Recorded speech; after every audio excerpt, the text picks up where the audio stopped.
Hi all అందరికీ welcome back to my channel Soumya's world. మీలో ఎవరైనా నా ఛానల్ని ఫస్ట్ టైం చూస్తున్నట్టయితే please like, share and subscribe. ఈరోజు నేను చూపించబోయే రెసిపీ ఏంటంటే సింపుల్ అండ్ టేస్టీగా చేసుకునే బ్రేక్ఫాస్ట్ రెసిపీ, అదే సేమ్యా ఉప్మా. ఈ సేమ్యా ఉప్మా ఎలా చేసుకోవాలో ఇప్పుడు నేను మీకు ఈ వీడియోలో చెప్పబోతున్నాను. ఫస్ట్ స్టవ్ ఆన్ చేసుకొని ఒక కడాయి పెట్టుకొని అందులో కొద్దిగా ఆయిల్ వేసుకొని అది వేడెక్కిన తర్వాత మనం సేమ్యా అనేది ఇందులో వేసుకోవాలి. ఈ సేమ్యా అనేది ముందుగా మనం ఇలా ఆయిల్లో ఫ్రై చేసుకోవడం వల్ల సేమ్యా ఉప్మా అనేది మెత్తగా రాకుండా పొడి పొడిగా వస్తుంది. చాలామంది సేమ్యా ఉప్మా చేసుకోవడానికి ఇష్టపడరు, ఎందుకంటే అది స్టిక్కీగా మెత్తగా వస్తుందని చేసుకోరు. కానీ ఒక్కసారి ఇలా నేను చెప్పిన విధంగా ట్రై చేసి చూడండి, పర్ఫెక్ట్గా పొడి పొడిగా వస్తుంది. ఇలా సేమ్యాని మంచిగా ఆయిల్లో గోల్డెన్ షేడ్ వచ్చే వరకు ఫ్రై చేసుకొని పక్కన పెట్టుకోవాలి. ఆ తర్వాత మనం ముందుగా కట్ చేసి పెట్టుకున్న వెజ్జీస్ అన్నీ ఫ్రై చేసుకోవడానికి అదే కడాయి తీసుకొని అందులో కొద్దిగా ఆయిల్ వేసుకోవాలి. ఆయిల్ వేసుకున్న తర్వాత అది వేడెక్కనివ్వాలి. ఆయిల్ అనేది వేడెక్కిన తర్వాత మనం పోపుకి కావాల్సినవన్నీ వేసుకోవాలి. నేనైతే ఓన్లీ ఆవాలు, జీలకర్రనే వేసాను. మీకు కావాలంటే పచ్చిశనగపప్పు, మినప్పప్పు అన్నీ వేసుకొని ఫ్రై చేసుకోవచ్చు. పల్లీలు కూడా వేసుకోవచ్చు. నేనైతే ఏం వేయలేదు, మా పాప అవన్నీ తినదు కాబట్టి వేయలేదు. ఇలా ఆవాలు, జీలకర్ర మంచిగా ఫ్రై అయిన తర్వాత మనం కట్ చేసి పెట్టుకున్న ఆనియన్స్ వేసుకోవాలి. ఈ ఆనియన్స్ కొద్దిగా ఫ్రై అయిన తర్వాత అందులోనే పచ్చిమిర్చి కూడా వేసుకొని మంచిగా ఫ్రై చేసుకోవాలి. ఇలా ఫ్రై చేసుకున్న తర్వాత క్యారెట్ కూడా వేసుకోవాలి. మీకు ఇంకేమైనా వెజిటేబుల్స్ అవైలబుల్లో ఉంటే అవి కూడా వేసుకోవచ్చు, చాలా బాగా టేస్టీగా వస్తుంది. నేనైతే క్యారెట్ వేసాను. ఇలా ఆనియన్, పచ్చిమిర్చి, క్యారెట్ మంచిగా ఫ్రై చేసుకోవాలి.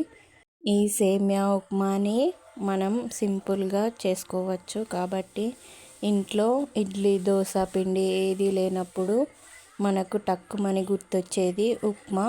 కానీ ఉప్మా చేస్తే ఎక్కువ మంది ఇష్టపడరు కాబట్టి ఇలా ఒక్కసారి సేమ్యా ఉప్మా చేసి పెట్టండి, చాలా ఇష్టంగా తింటారు. ఇలా మంచిగా క్యారెట్ అండ్ ఆనియన్, పచ్చిమిర్చి కలర్ చేంజ్ అయ్యే వరకు ఫ్రై చేసుకోవాలి. ఇలా ఫ్రై అయిన తర్వాత అందులో కొద్దిగా కరివేపాకు వేసుకొని మంచిగా ఫ్రై చేసుకోవాలి. ఇలా కొద్దిగా ఫ్రై అయిన తర్వాత దాంట్లోనే మనం కొద్దిగా సాల్ట్ వేసుకోవాలి. ఇలా మన రుచికి సరిపడా సాల్ట్ వేసుకొని మంచిగా కలుపుకొని కొద్దిసేపు ఫ్రై చేసుకోవాలి. ఆ తర్వాత 1 గ్లాస్ సేమ్యాకి 1.5 గ్లాస్ వాటర్ అనేది పోసుకోవాలి. అప్పుడే సేమ్యా ఉప్మా అనేది పొడి పొడిలాడుతూ వస్తుంది. కాబట్టి నేను 1 గ్లాస్ సేమ్యాకి 1.5 గ్లాస్ వాటర్ అనేది పోసుకున్నాను. ఇవి మంచిగా వాటర్ అనేది బాయిల్ అవ్వాలి కాబట్టి ఒక 10 మినిట్స్ వరకు మూత పెట్టుకొని మంచిగా బాయిల్ చేసుకోవాలి. ఇలా వాటర్ అనేది మంచిగా బాయిల్ అవుతున్న టైంలో చూసుకొని మనం సాల్ట్ కనుక తక్కువ ఉంటే ఇప్పుడే వేసుకోవాలి. ఆ తర్వాత వేసుకుంటే సాల్ట్ అనేది కలవదు కాబట్టి ఈ వాటర్లోనే వేసుకోవాలి.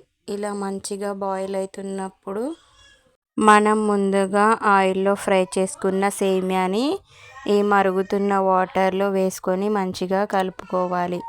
ఈ సేమ్యా ఉడకడానికి కొద్దిగా టైం పడుతుంది కాబట్టి మంచిగా కలుపుకుంటూ ఫ్రై చేసుకోవాలి, లేదంటే సేమ్యా అనేది ఉండలుగా వస్తుంది. కాబట్టి కలుపుకుంటూ ఒక 5 మినిట్స్ వరకు ఫ్రై చేసుకుంటే వాటర్ అనేది మొత్తం అబ్జర్వ్ అవుతుంది. అప్పుడే సేమ్యా అనేది మంచిగా పొడి పొడిలాడుతూ వస్తుంది. ఇలా వాటర్ అనేది మొత్తం ఇంకిపోయే వరకు మనం మూత పెట్టుకొని మధ్య మధ్యలో కలుపుకుంటూ ఉండాలి.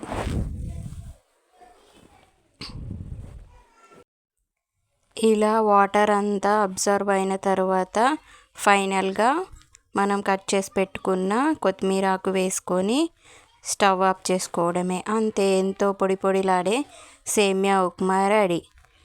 మనకి తక్కువ టైం ఉన్నప్పుడు ఇలా సింపుల్ అండ్ ఈజీగా ఈ బ్రేక్ఫాస్ట్ అనేది చేసుకోవచ్చు. కాబట్టి ఈ సేమియా ఉప్మాని నేను చెప్పిన విధంగా ఒకసారి ట్రై చేసి చూడండి. అంతే, ఈ వీడియో కనుక మీకు నచ్చినట్టయితే please like, share and subscribe to my channel Soumya's world.